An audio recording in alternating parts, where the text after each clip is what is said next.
थे कि इनका काम उस वक्त इंटरनेशनली माना जाता था। ये वो तमाम चीजें हैं जो इंडस से मेसोपोटामिया और इजिप्ट में 3 से 5,000 साल पहले इंपोर्ट की गई थी। इनमें वेट्स, नायाब तराशे हुए पत्थर, ब्रेसलेट्स, बीड्स और सील्स मौजूद हैं। अब अगर इनका बाहर की दुनिया से कनेक्शन भी था तो आखिर वो लोग इंडस सिविलाइजेशन के लोगों को किस नाम से पुकारते थे? आखिर इनका कोई तो नाम होगा। इसका क्लू हमें एक बहुत ही दिलचस्प और सच्ची स्टोरी से मिलता है। मेसोपोटामिया में अकाडियन एम्पायर के रूलर सारगान ने अपने शहर में एक बहुत बड़ा मंदिर बनाने का इरादा किया। इस मंदिर को सजाने के लिए दुनिया की कीमती चीजें इस्तेमाल की गईं।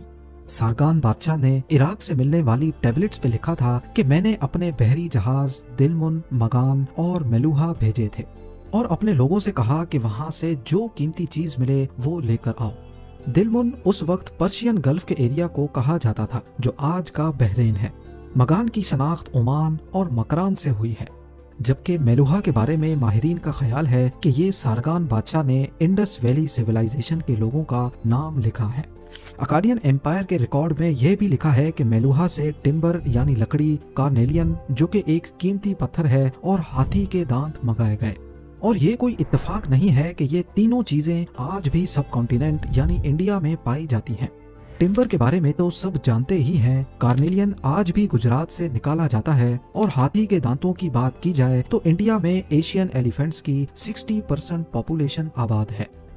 मेसोपोटामिया यानी इराक जाने के लिए उस वक्त 2 रास्ते थे। एक जमीनी रास्ता था जो इंडस वैली से होता हुआ अफगानिस्तान, ईरान और इराक को जाता था और दूसरा रास्ता समंदरी था। इंडस रिवर के बहाव के साथ कश्तियों पे सामान लादकर समंदर के जरिए पर्शियन गल्फ तक पहुंचाया जाता था। 5,000 साल पहले समंदर का लेवल काफी नीचे था। पर्शियन गल्फ, जिसकी डेप्थ सिर्फ चंद मीटर ही है, ये पहले जमीन का हिस्सा हुआ करता था और इस पॉइंट पे जहां अभी दुबई का ईस्टर्न कोस्ट है, यहीं से मेसोपोटामिया की टेरिटरी शुरू हो जाती थी। यानी जिस पॉइंट पर इंडस रिवर समंदर में गिरती है, वहां से इराक जो आज 2000 किलोमीटर बनता है, यही रास्ता पहले 1000 किलोमीटर लंबा होता था। मोहनजोदड़ो और इंडस सिविलाइजेशन की बहुत सारी चीजें तो हम जान चुके हैं, लेकिन कुछ चीजें अभी भी हम नहीं जान पाए, जिनमें सबसे ऊपर यहाँ बोली और लिखी जाने वाली लैंग्वेज है। इनकी लैंग्वेज को इंडस स्क्रिप्ट कहा जाता है। जिस तरह इंग्लिश के 26 अल्फाबेट्स हैं, हिंदी के 46 और उर्दू के 39। इन हर एक अल्फाबेट की अपनी ही यूनिक साउंड है। इसी तरह इंडस स्क्रिप्ट में अभी तक टोटल 419 अल्फाबेट्स या फिर फिगर्स रिकॉर्ड की गई हैं। अभी तक कई अटेम्प्ट्स किए जा चुके हैं, लेकिन इंडस स्क्रिप्ट ताहाल अभी तक डिकोड नहीं हो पाई। हम इस स्क्रिप्ट के बारे में सिर्फ इतना जानते हैं कि ये राइट से लेफ्ट लिखी जाती थी, और वो भी ऐसे मालूम पड़ा क्योंकि कुछ टैबलेट्स में जब लेफ्ट साइड पे जगह कम पड़ रही थी तो लिखने वाले ने कैरेक्टर्स को छोटा करके फिट कर दिया।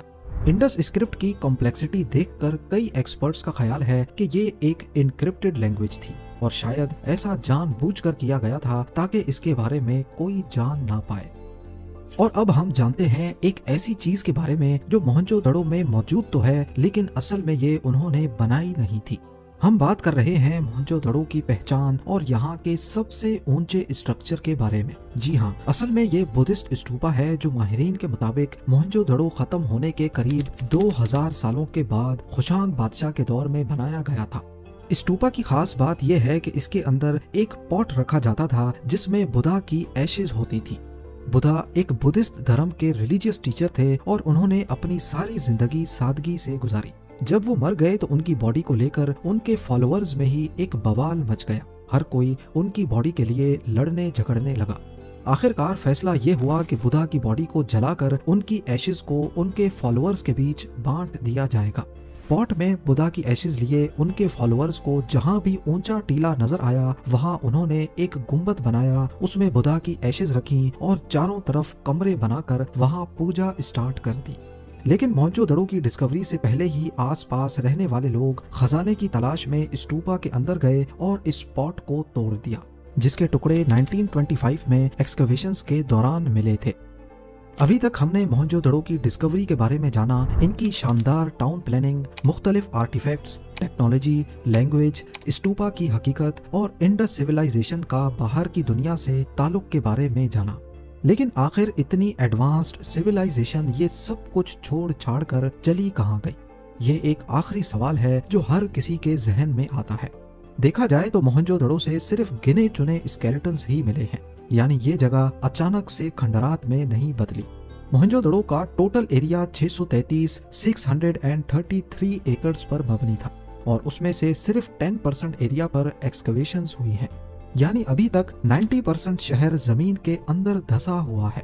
एक अंदाजे के मुताबिक इस शहर में 50,000 से 1 लाख लोग रहते थे। अगर यहाँ इतनी बड़ी पॉपुलेशन रहती थी तो हमला या कुदरती आफत की सूरत में यहाँ सिर्फ 37 नहीं बल्कि सैकड़ों ढांचे मिलते, लेकिन ऐसा नहीं हुआ। इससे जाहिर होता है कि ये जगह आहिस्ता आहिस्ता खाली हुई है। मुख्तलिफ प्रॉब्लम्स की वजह से ये जगह उनको छोड़नी पड़ी। सैलाब की वजह से एग्रीकल्चर का तबाह होना, इंडस रिवर में पानी का कम होना और बाहर से आने वाले लोगों का हमला करना। एक्सपर्ट्स का ख्याल है कि यही वो वजूहात थीं जिनकी वजह से मोहनजोदड़ो के लोग अपने शहर को छोड़ गए। ऐसा मालूम होता है कि ये लोग यहाँ से किसी और जगह पर नहीं गए बल्कि पूरे सिंध में डिवाइड हो गए और आहिस्ता आहिस्ता अपनी असल शनाख्त ही भूल गए। इसका जीता जागता सबूत इंडस सिविलाइजेशन का कल्चर और आजकल के लोकल कल्चर का आपस में मैच होना है। यहाँ की खूबसूरत पॉटरी, जिसको हाला हैंडीक्राफ्ट भी कहा जाता है, उसकी जड़ें भी 5000 साल पहले इंडस सिविलाइजेशन से ही मिलती हैं। यहाँ की ट्रेडिशनल अजरक आज भी सिंध में बनाई जाती है। कुल्हाड़ी का डिजाइन जो मोहनजोदड़ो से मिला, वैसा ही डिजाइन आज तक फॉलो किया जा रहा है। पर बहुत से ऐसे तौर तरीके भी हैं जो रिलीजियस वजूहात की वजह से आज फॉलो नहीं किए जाते, जैसा कि बरियल और खाना। मोहनजोदड़ो में मरने के बाद 3 तरीकों से बॉडी का बरियल किया जाता था। या तो उनको जला दिया जाता था, या फिर बॉडी के किसी एक हिस्से को दफनाया जाता था, और तीसरे तरीके में पूरी बॉडी को सजा धजा कर उसमें जरूरी सामान रख कर दफनाया जाता था। क्योंकि मोहनजोदड़ो के लोग लाइफ आफ्टर डेथ पर यकीन रखते थे, जैसा कि एंशिएंट इजिप्ट में होता था। बॉडी के साथ ज्वेलरी और खाना पीना भी साथ ही दफनाया जाता था। उनका यकीन था कि मरने के बाद जब ये दोबारा जिंदा होंगे तो उस वक्त उनके पास जरूरी सामान मौजूद होना चाहिए।